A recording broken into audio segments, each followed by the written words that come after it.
Olá, você vai ver nesta edição do Câmara Rio Notícias. CPI das enchentes ouve presidente de Comitê de Bacia Hidrográfica da Baía de Guanabara e da companhia responsável pelo esgotamento sanitário da Zona Oeste. E Frente Parlamentar promove reunião para discutir educação ambiental. Foram apresentadas atividades sustentáveis que já são implementadas nas escolas da Rede Pública Municipal do Rio de Janeiro. Secretarias de Fazenda e Saúde prestam contas dos números do primeiro quadrimestre do ano à Comissão de Finanças e Orçamento da Câmara. Conseguimos fechar no azul no resultado orçamentário, no resultado primário, ficamos no vermelho no financeiro. Não saia daí, a gente volta já. Em 2018, a Rio TV Câmara trouxe grandes novidades para tornar a sua experiência ainda mais dinâmica. Agora você tem mais 2 canais de comunicação com a gente. Além do Facebook e YouTube, também estamos no Instagram e no Twitter. Bastidores das matérias, programas, conteúdos exclusivos e muito mais. No estúdio ou nas ruas. Saiba em primeira mão o que acontece na Casa do Cidadão Carioca e em todo o município. Desde o cotidiano da cidade em um jornal diário. Passando pelo plenário da Câmara Municipal. Além de programas sobre o Legislativo e a cidade. E debates com vereadores e especialistas sobre os temas mais relevantes para os cariocas. Uma linguagem dinâmica e informativa. Que colocamos no ar todos os dias. Participe, mande críticas, sugestões e nos ajude a fazer uma programação cada vez melhor. Você também faz parte dessa história. Trabalhamos duro para levar até você uma programação de qualidade. Seja onde for, a Rio TV Câmara estará conectada com você. Siga a Rio TV Câmara nas redes sociais.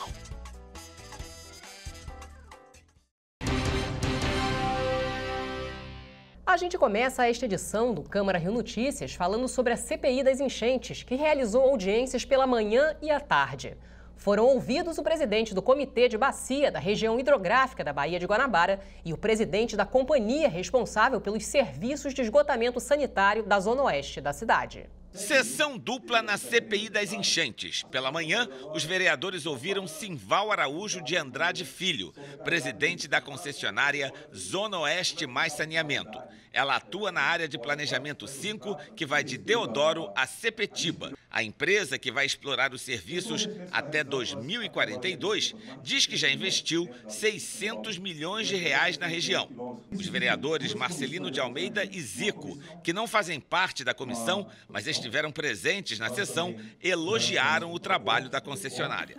Todas as concessões que fossem para a Zona Oeste, para a P5, fosse igual à Zona Oeste Mais. Eu vou endossar tudo que o vereador Zico falou.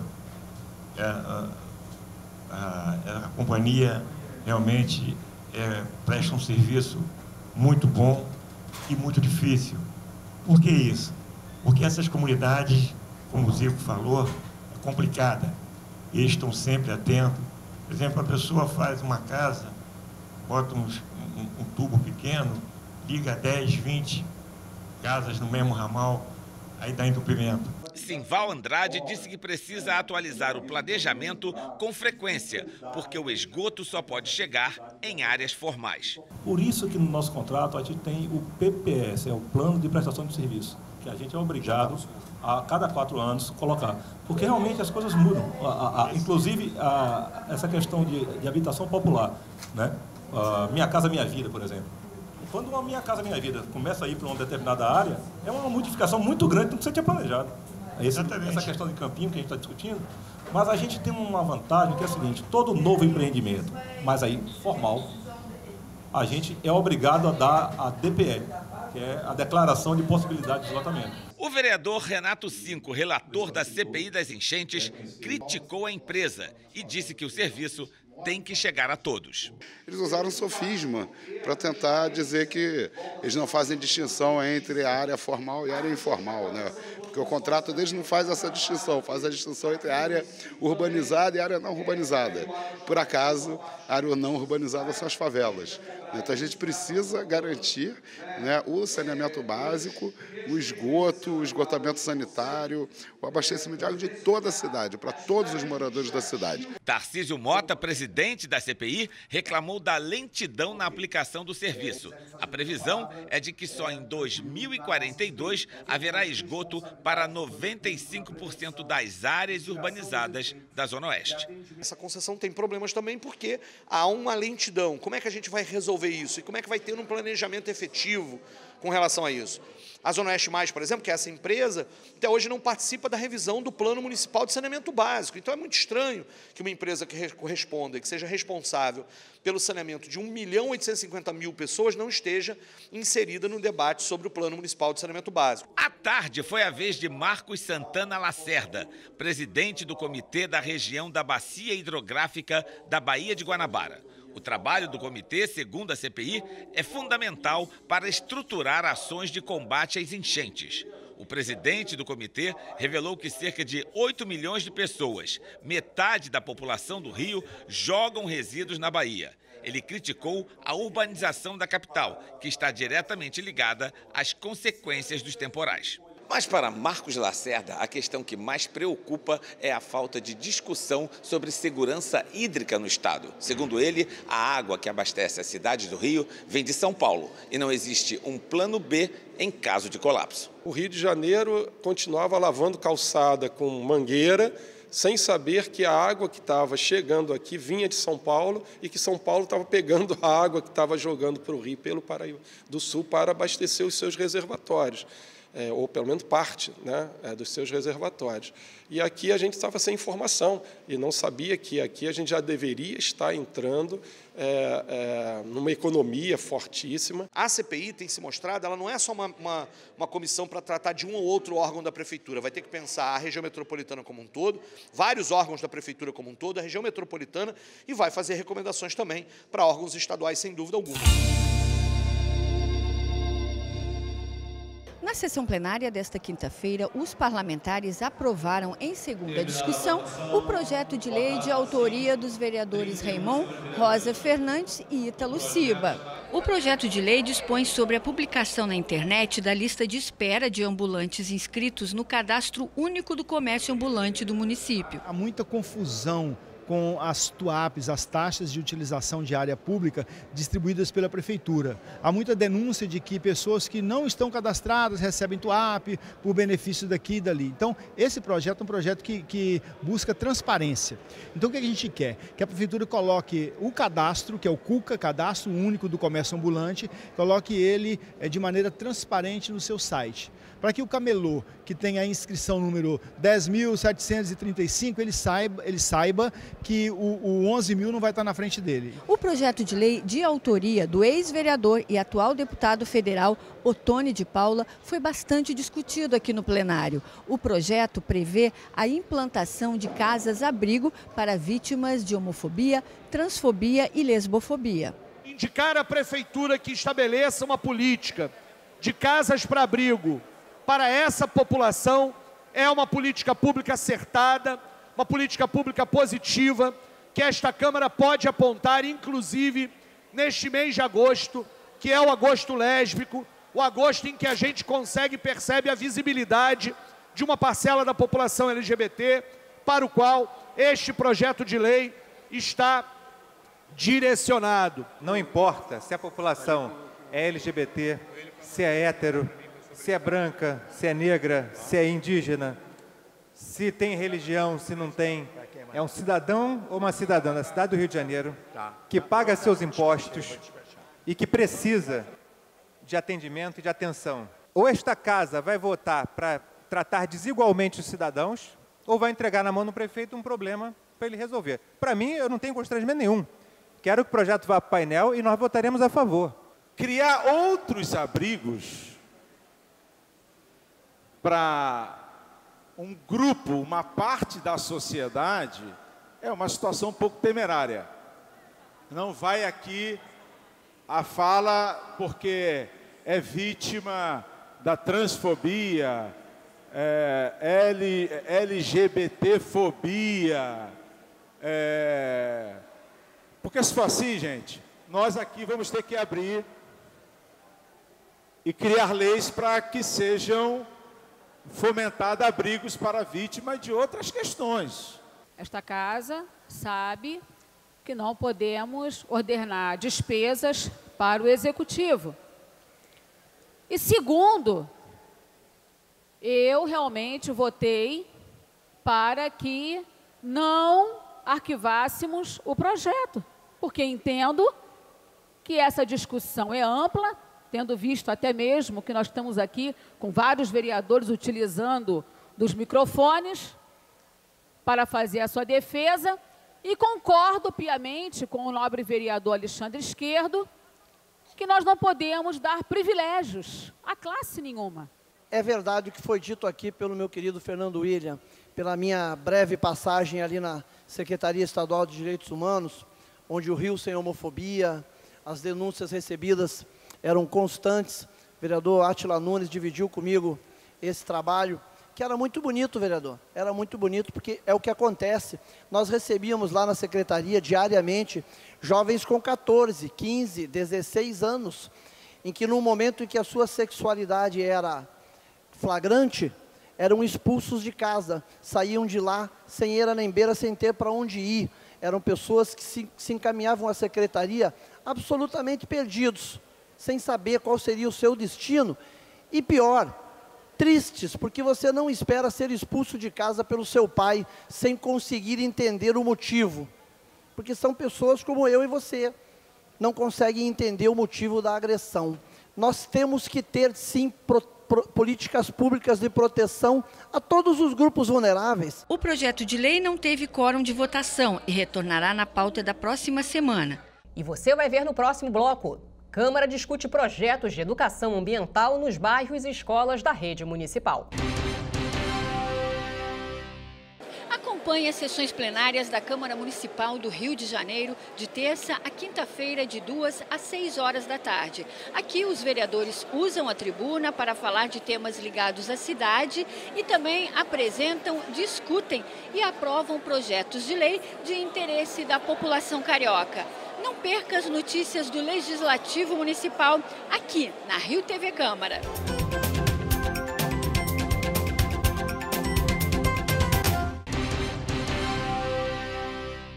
A Comissão de Orçamento e Finanças da Câmara do Rio realizou uma audiência pública para ouvir representantes das secretarias de Fazenda e Saúde sobre os números do primeiro quadrimestre de 2019.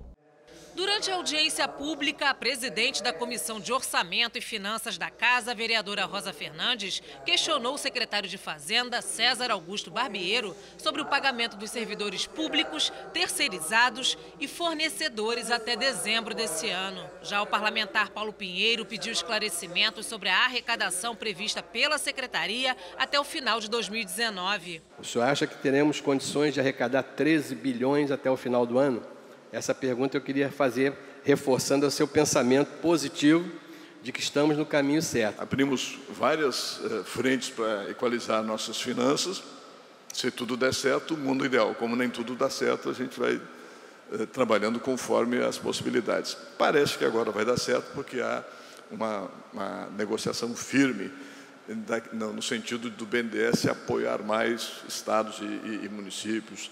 Aquele discurso do nosso ministro da Economia, mais Brasil, menos Brasília, parece que não foi só o discurso, existe um andamento prático disso. O secretário de Fazenda ainda fez um balanço dos resultados do primeiro quadrimestre de 2019. Há um crescimento da receita, um congelamento, digamos assim, das despesas. A despesa sempre cresce um pouquinho, mas o crescimento da despesa é menor do que o crescimento da receita. Isso nos leva a um equilíbrio fiscal. O ano passado nós conseguimos um avanço bastante grande, conseguimos fechar no azul no resultado orçamentário, no resultado primário, ficamos no vermelho no financeiro. Este ano e ano que vem estamos lutando para tornar positivo também este indicador, o resultado financeiro, de maneira que até 2020 as contas serão saneadas. Em seguida, foi a vez do subsecretário municipal de Saúde, Alexandre Campos, apresentar os indicadores do primeiro quadrimestre de 2019. Hoje foi uma apresentação formal, do primeiro quadrimestre, é uma apresentação prevista em lei.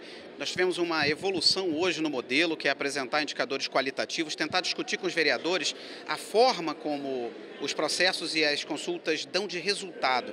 Isso é uma coisa que foi demandada por essa casa há uns 3 3 ou 4 sessões anteriores e a gente tem o prazer hoje de começar a apresentar esses indicadores qualitativos. A parlamentar Rosa Fernandes leu um ofício da Secretaria Municipal de Saúde que volta atrás sobre o fechamento do Hospital Maternidade Herculano Pinheiro. Esta pasta entende que a fusão das maternidades Herculano Pinheiro e Alexandre Fleming beneficiaria os usuários residentes na área 3.3, bem como proporcionaria economicidade através do ganho de escala tal como ocorre em unidades de maior porte. Rosa Fernandes ainda ressaltou que, por falta de planejamento da Prefeitura, os contratos emergenciais viraram uma rotina na gestão municipal. O presidente da Comissão de Higiene, Saúde Pública e Bem-Estar Social criticou o corte de verbas de R$400 milhões no orçamento da saúde por falta de receita. Numa época em que nós temos corte de receitas, de receitas para a saúde, nós vemos que é extremamente difícil você conseguir acomodar todas essas divergências, todas essas diversidades. O papel da Câmara tem sido fundamental nisso, o quê? Para reconhecer os pontos nevrálgicos, os pontos críticos, levar isso à Secretaria de Saúde, discutindo com ela, tentando trazer o quê? Uma solução para esse problema. Nós conseguimos levar, através de projetos de leis, de mudanças da legislação, um aumento da arrecadação da ordem de alguns bilhões de reais. E esses bilhões de reais conseguiram manter o município vivo até o momento, e conseguindo cumprir com as suas obrigações. Obviamente, não estão sendo cumpridas da maneira que a população gostaria ou da maneira que todos nós gostaríamos que estivessem sendo cumpridas, mas pelo menos nós não entramos naquela situação de falência. Nós estamos ainda numa situação que estamos tentando conseguir a recuperação e acho que vamos conseguir. Comissão especial realiza audiência pública com o ex-interventor do sistema BRT, Luiz Alfredo Salomão. Vereadores definem cronograma dos trabalhos da CPI da Educação. Projeto de lei obriga pet shops e clínicas veterinárias a denunciar à polícia maus tratos contra animais. Proposta em tramitação determina que a educação de jovens e adultos priorize modalidade presencial. E na sessão, o vereador responde, o parlamentar Rafael Aloysio Freitas fala sobre as medidas adotadas pela Câmara do Rio para a modernização da iluminação pública do município. As frentes parlamentares de aprimoramento de políticas públicas de educação ambiental e de desenvolvimento dos bairros sustentáveis se reuniram nesta quinta-feira. O encontro juntou representantes da Secretaria Municipal de Fazenda, Urbanismo, Educação e Ambiente, além de membros da Conlurb e da Guarda Municipal para discutir políticas públicas de educação e sustentabilidade. A iniciativa individual da guarda Patrícia Carvalho de recuperação de palmeiras imperiais no bairro de Santa Cruz cresceu e virou o programa Reflorestar Zona Oeste, que incentiva o plantio de mudas e cadastra os cuidadores para fins de monitoramento das plantas. Nós decidimos criar uma rede de cuidadores, então não bastava somente plantar as palmeiras na Rua das Palmeiras Imperiais. Nós convocamos a população, as escolas que compõem o Ecomuseu de Santa Cruz, as escolas públicas que mesmo que não fizessem parte do Ecomuseu a participarem. Então nós criamos uma carta compromisso onde todos iriam se responsabilizar por aquelas mudas. Durante a reunião foram apresentadas atividades sustentáveis que já são implementadas nas escolas da rede pública municipal do Rio de Janeiro. Na creche Sempre Vida Nilze da Silveira, na Cidade de Deus, os alunos coletam tampinhas plásticas e outros materiais recicláveis para campanhas.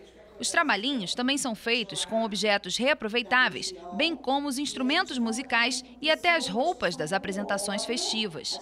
Ações lúdicas e extraclasse também são pensadas a partir de consciência ambiental e integram um projeto pedagógico social. O projeto EcoRede é uma parceria que nós temos lá na Cidade de Deus. Esse projeto atua em várias escolas e creches e EDs da Prefeitura. É um trabalho muito legal, com brinquedos, que leva teatro, tudo trabalhando a sustentabilidade. A gente acredita muito nesse trabalho inicial, que a gente trabalha desde o bebê, do berçário, até o maternalzinho, e trabalhando com isso e juntamente com a parceria da família, sempre em campanhas, que a gente acredita que tem que começar na base e juntamente com a família na comunidade. As hortas escolares e comunitárias também tiveram destaque.